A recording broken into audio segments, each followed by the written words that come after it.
Hello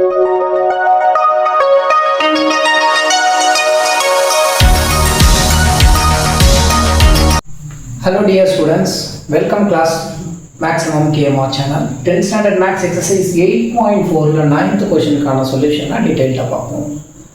The probability that a person will get an electrician contract சொல்லிருக்காங்க is 3/5. ஒரு electrician contract கிடைக்கிறதுக்கான probability, ஒரு person இருக்காரு அவருக்கு electrician contractையும் plumbing contract பத்தி பேசுறாங்க. இது ரெண்டும் கிடைக்கிறதுக்கான probability என்ன அப்படின்றத வச்சு தான் question கேட்டிருக்காங்க.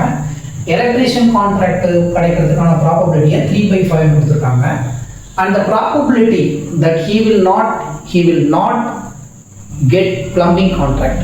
plumbing contract கிடைக்காததுக்கு ப்ராபபிலிட்டி இல்லை, காம்ப்ளிமெண்ட்னு சொல்கிறாங்க. அந்த plumbing contract கிடைக்காததுக்கான ப்ராபபிலிட்டியை 5/8ன்னு சொல்லியிருக்காங்க. ஒன்று எலக்ட்ரிஷியன் கான்ட்ராக்ட் கிடைக்கிறதுக்கான ப்ராபபிலிட்டி, இன்னொன்று plumbing contract கிடைக்காததுக்கான ப்ராபபிலிட்டி. ஒன்று ப்ராபபிலிட்டி கொடுத்துருக்காங்க, இன்னொன்று ப்ராபபிலிட்டியோட காம்ப்ளிமெண்ட்டை கொடுத்துருக்காங்க. அப்போ இந்த இடத்துல ரெண்டு விஷயம் இருக்குது. ஒன்று எலக்ட்ரிஷியன் கான்ட்ராக்ட், இன்னொன்று பிளம்பிங் கான்ட்ராக்ட். அப்போ இந்த சாம்பிள் ஸ்பேஸ்க்குள்ளே ரெண்டு இருக்குது. ஒன்று ஏன்ற ஈவெண்ட், இன்னொன்று பின்ற ஈவெண்ட். இந்த ரெண்டு ஈவெண்ட் இருக்குது. இதை கிளியராக புரிஞ்சுக்கணும். Next the probability getting at least one contract. So ப்ரீவியஸான கொஸ்டினில் அட்லீஸ்ட்டுக்கும் அட்மோஸ்ட்டுக்கும் உங்களுக்கு டிஃபரன்ஸ் நல்லா சொல்லியிருக்கோம் அது புரிஞ்சிருக்கும்னு நினைக்கிறேன். அண்ட் அட்லீஸ்ட்னா என்ன அப்படின்னா, அட்லீஸ்ட் அப்படின்னு ஒரு வேர்டு கொடுத்துட்டு பக்கத்தில் ஒன்னு சொல்லியிருக்காங்க. அட்லீஸ்ட் ஒன் அப்படின்னா ஒரு கான்ட்ராக்ட் இருக்கலாம், இல்லை அதை விட அதிகமானா இங்கே இருக்கிறதே மொத்தமே ரெண்டு கான்ட்ராக்ட் தான். ஒன்று பிளம்பிங் கான்ட்ராக்ட், இன்னொன்று எலக்ட்ரிஷியன் கான்ட்ராக்ட். மொத்தமே ரெண்டு கான்ட்ராக்ட் என்னும்போது அட்லீஸ்ட் ஒன் அப்படின்னு சொல்கிறாங்க. இப்போ அட்லீஸ்ட் ஒன்னு சொல்லும் போது அந்த ஒரு கான்ட்ராக்டாக இருக்கலாம், இல்லை ரெண்டு கான்ட்ராக்டும் சேர்ந்தே இருக்கலாம் அப்படின்றாங்க. இப்போ ரெண்டு கான்ட்ராக்ட் சேர்ந்து இருக்கணும் அப்படின்னா ரெண்டுத்தையும் என்ன ஆகணும், யூனியன். அதில் அவங்க என்ன சொல்லியிருக்காங்க, probability of getting at least one contract. அப்போ ரெண்டு கான்ட்ராக்டும் கிடைக்கிறதுக்கான ப்ராபபிலிட்டி தான் 5/7 கொடுத்துருக்காங்க. அப்படியே நெக்ஸ்ட் லைனை ஃபாலோ பண்ணி படிக்கணும். What is the probability that he will get both? ரெண்டுமே அப்படின்றாங்க. இந்த ரெண்டுமே அப்படின்றதுக்கும் வித்தியாசம் இருக்கு. he will get both அப்படின்னா இந்த இன்டர்செக்ஷனை கேட்குறாங்க. இது என்னன்னு நம்ம ஃபைண்ட் பண்ணணும். அண்ட் அட்லீஸ்ட் ஒன் கான்ட்ராக்ட் அப்படின்னா ஒரு கான்ட்ராக்டாக இருக்கலாம், இல்லை அந்த ரெண்டு கான்ட்ராக்டாக இருக்கலாம். அப்போ இது மட்டும்தான் ஒரு கான்ட்ராக்ட், இதையும் சேர்த்தா ரெண்டு கான்ட்ராக்ட். இப்போ இது மொத்த பார்த்து வேணும் அப்படின்னா என்னன்னா, இது ஏ யூனியன் பி. அப்போ அட்லீஸ்ட் ஒன் கான்ட்ராக்ட் இருக்கான மீனிங் என்னன்னா, ஏ யூனியன் பியை கொடுத்துட்டாங்க. Probability that he will get both, ரெண்டுத்துமே கிடைக்கணும். ரெண்டுமே அப்படின்னும் போது அவங்க எதை ஃபைண்ட் பண்ண சொல்கிறாங்கன்னா இன்டர்செக்ஷனாக ஃபைண்ட் பண்ண சொல்கிறாங்க.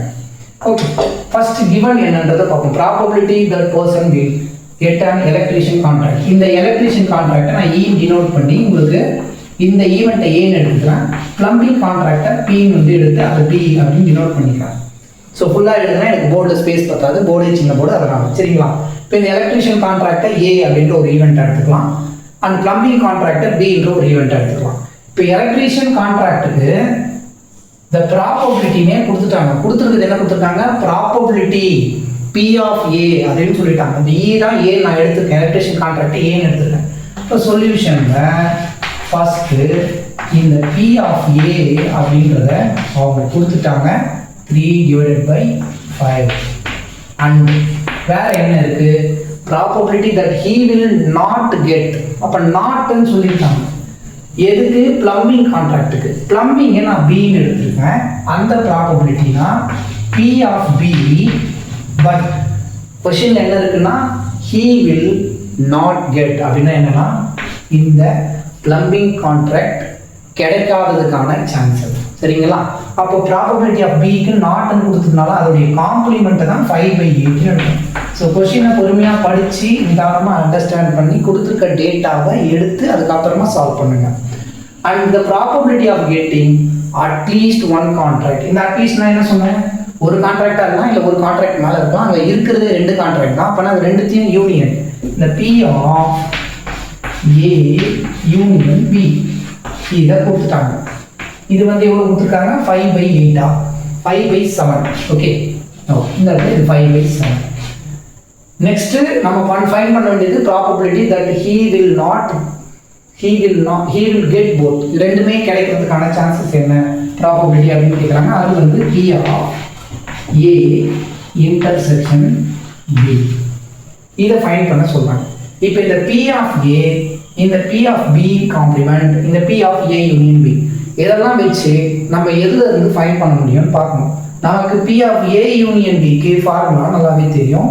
அந்த ஃபார்முலா என்னன்னா P of A union B அப்படிங்கிறது P of A probability of A ஒரு plus probability of B minus probability of A intersection B.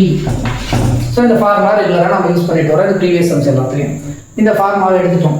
இந்த P of A union B என்னன்னு தெரியும், இந்த P of A என்னன்னு தெரியும், இங்கே கொடுத்தாங்க. Okay, P of A intersection B கண்டுபிடிக்கணும், அதுதான் கேட்டிருக்காங்க. P of B இன்னும் நமக்கு பெண்டிங் என்ன இருக்குது, இந்த P of B நம்ம கண்டுபிடிக்கணும். ஆனால் நம்மகிட்ட இருக்கிறது P of B bar.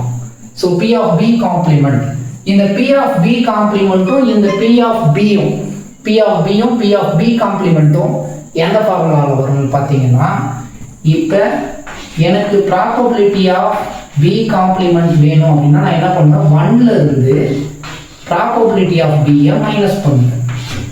Okay, எனக்கு B-யோடைய காம்ப்ளிமெண்ட் வேணா அந்த சாம்பிள் ஸ்பேஸை 1ன்னு கன்சிடர் பண்ணி அந்த 1ல இருந்து கிடைக்கிறதுக்கான சான்சஸ் என்னவோ அது எல்லாத்தையும் எடுத்துட்டோம்னா அதுதான் கிடைக்காததுக்கான இந்த சான்ஸ். இப்போ இந்த ஃபார்முலாவில் நமக்கு தெரிஞ்சது P of B பார் இருக்கு. P of B கண்டுபிடிச்சிடணும். ஏன்னா இங்கே 1 தான் இருக்குது, அந்த 1ல இருந்து இந்த சைடு கொண்டு வந்தோம்னா நமக்கு ப்ராபபிலிட்டி ஆஃப் B வந்து ஃபைண்ட் பண்ணிடுவோம். சரி, இந்த P of B பார் எடுத்து இந்த இடத்துல சப்ஸ்டியூஷன் பண்ணலாம். 5/8 இதுக்கு பதிலாக 5/8 கொடுக்குறோம். ஓகே, ஸோ இதை எடுத்து நீங்கள் இங்கே எழுதிக்கணும். ஓகேங்களா, 5/8 equal to 1 minus P of B. Now next ஸ்டெப்பில் இந்த P of B LHS கொண்டு வந்துடும், இந்த 5/8 அந்த சைடு கொண்டு போயிடும். அப்போ P of B left hand சைடில் வரும்போது மைனஸ்ல இருந்து ஒரு ப்ளஸ் ஆயிடுச்சு. இங்கே ஆல்ரெடி 1 இருக்கு, மைனஸ் இந்த 5/8 அந்த சைடு வருது, மைனஸ் 5/8 ஆயிடுச்சு. இப்போ 8 into 1 வந்து 8, 8ல 5 மைனஸ் பண்ணால் 3/8. P of B நமக்கு 3/8 தெரிஞ்சிச்சு. Now ஃபைண்ட் பண்ண சொல்லியிருக்கிறது என்ன, probability that he will get both, ரெண்டுமே கிடைக்கிறதுக்கான சான்சஸ் என்ன அப்படின்னு கேட்குறாங்க. அது P of A intersection B. இந்த ஃபார்முலா மொத்தமாக இருக்கக்கூடியதில் நமக்கு எல்லா வேல்யூவும் தெரியும். P of A union B என்னன்றது நமக்கு தெரியும், P of Aவும் என்னன்னு தெரியும், P of B இப்போ தான் கண்டுபிடிச்சோம். மிச்சம் ரிமைனிங்காக அந்த A intersection B மட்டும் இருக்கும். அதை மட்டும் ஒரு சைடு வச்சுட்டு மற்ற எல்லாத்தையும் ரைட் ஹேண்ட் சைடு கொண்டு போனால் ஆன்சர் வந்துடும். So probability of A union B, P of A union B என்னன்னு பாருங்க. P of A union B வந்து 5/7, அந்த 5/7 எடுத்து எழுதிக்கிறோம், equal to P of A வந்து 3/5 பிளஸ் P of B வந்து நம்ம ஃபைண்ட் பண்ணது 3/8 minus P of A intersection B, probability of A intersection B. நம்ம ஃபைண்ட் பண்ண வேண்டியது இந்த ஒரு பார்ட் தான். இந்த மைனஸ்ல இருக்கிறத இந்த equal to left hand side கொண்டு வந்துருங்க. அப்போ என்ன ஆகும், ப்ளஸ்ல மாறிடும். P of A intersection B அவங்க கேட்கறது அதுதான் கண்டுபிடிக்க சொல்லிட்டாங்க. Probability that he will get both, ரெண்டுத்தையுமே கிடைக்கிறதுக்கான ப்ராபபிலிட்டி என்னன்னு கேட்குறாங்க. இந்த இடத்துல 3/5 இருக்கு, அதை அப்படியே எடுக்கிறோம், ப்ளஸ் போட்டு இந்த 3/8 அப்படியே எடுக்கிறோம். அதுக்கப்புறமா இந்த 5/7 அந்த சைடு கொண்டு வரோம், மைனஸ் ஆயிடுச்சு, மைனஸ் 5/7. 5, 8, 7 மூணுமே different denominators. So LCM find பண்ணணும். ஸோ 5, 8, 7 எல்சிஎம் எடுத்தோம்னா மூணுமே வேறு நம்பர் இருக்கும்போது அதே நம்பர் அப்படியே மல்டிப்ளை ஆகும். 5 8s are 40 and 4 7s are 28, ஒரு 0 கூட வரும், 280 தான் இதுக்கான எல்சிஎம். ஓவராலாக 280 எழுதியாச்சு. அண்ட் இந்த 5 கூட எதை மல்டிப்ளை பண்ணால் இந்த 280 வரும்னு பார்க்கணும். ஸோ நம்ம என்ன பண்ணலாம், 5 ஆல் நம்ம டிவைட் பண்ணும்போது 5 5s are 25, ரிமைண்டர் 3, 5 6 are 30, 56. இந்த 56 வந்து 3 மல்டிப்ளை ஆகும். ஸோ 56 and 3 மல்டிப்ளை பண்ணால் 6 3s are 18, reminder 1, 5 3s are 15 plus 1 is 16, 168 வந்துருச்சு. அடுத்ததான் இங்கே 8 இருக்குது. அண்ட் இந்த 8 கூட எதை மல்டிப்ளை பண்ணால் இந்த 280 வரும்னு பார்க்கணும்னா மறுபடியும் இந்த 288 அதை டிவைட் பண்ணுங்க. So 8 3s are 24, 8 4s are 32 ஆயிடுச்சு. சரி 8 3s are 24 ஆயிடுச்சுன்னா இங்கே ஒரு 4 இருக்கும், 40 ஆயிடுச்சு. 8 5s are 40, 35 வந்துருக்கு. அந்த 35 இந்த 3 கூட மல்டிப்ளை பண்ணுறோம். ஸோ 35 இந்த 3 மல்டிப்ளை பண்ணால் ஒரு 15 reminder 1 3 3s are 9 plus 1 is 10 105 plus போட்டு ஒரு 105 போட்டாச்சு. நெக்ஸ்ட் ஒரு மைனஸ் இருக்குது. ஸோ மைனஸ் போட்டு 7 அப்படின்றத எதை கூட மல்டிப்ளை பண்ணால் 28 வரும்னு பாருங்கள். 7 4s are 28, அப்போ 40. ஏன்னா இங்கே ஒரு 0 இருக்குது. இந்த 40ஐயும் இந்த 5ஐயும் மல்டிப்ளை பண்ணுறோம்.